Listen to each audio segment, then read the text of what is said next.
So we've now sewn and pressed our seams open. It's time to finish off these raw edges.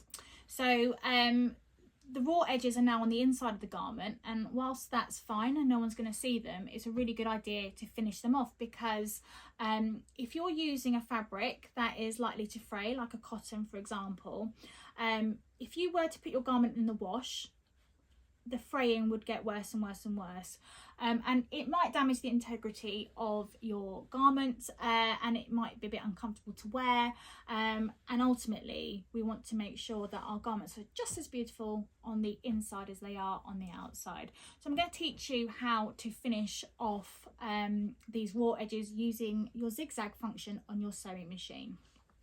So we're now going to run a zigzag edge down this raw edge of the seam allowance. So the first thing we're going to need to do is make sure that we're not using or catching in the main garment piece. We're only working on the seam allowance, and that's really important to remember.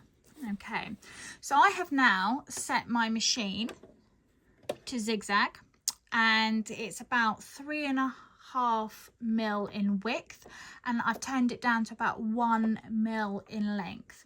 And what I'm going to do is I'm just going to hold both my tail threads from the bobbin and the top thread, and I'm going to wind the balance wheel until the needle comes furthest over to the right hand side, because that's when I know it's going to be in the exact position I need to position with. Now what we want to do is put our fabric in, and we want that needle to be just kissing the outer edge of that seam allowance. So I'm going to run a couple of stitches initially to get it going,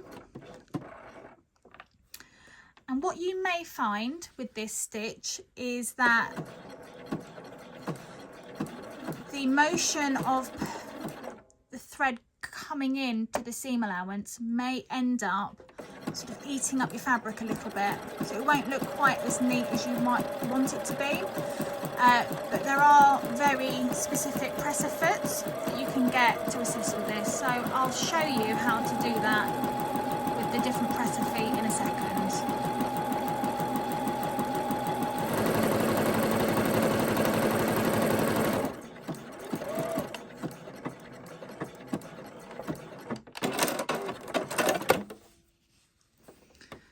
Okay, so that's the finished result, which isn't too bad considering I don't have a specific presser foot on. So we're now going to do that zigzag stitch using an overcast foot, and you'll see that there's a little bit of metal just in the middle of this foot.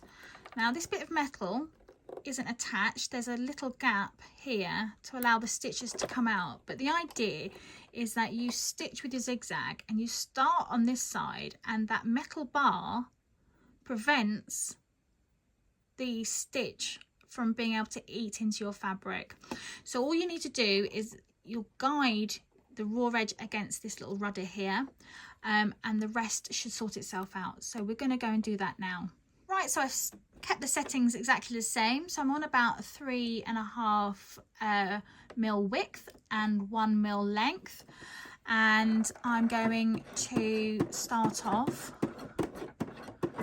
by hand stitching the first couple of stitches. What you don't want to do with this foot is do a reverse stitch, because it might end up getting caught up on that bar, so I'm just going to run it straight down. And like before, we have removed the main garment piece, so we're only working on the seam allowance.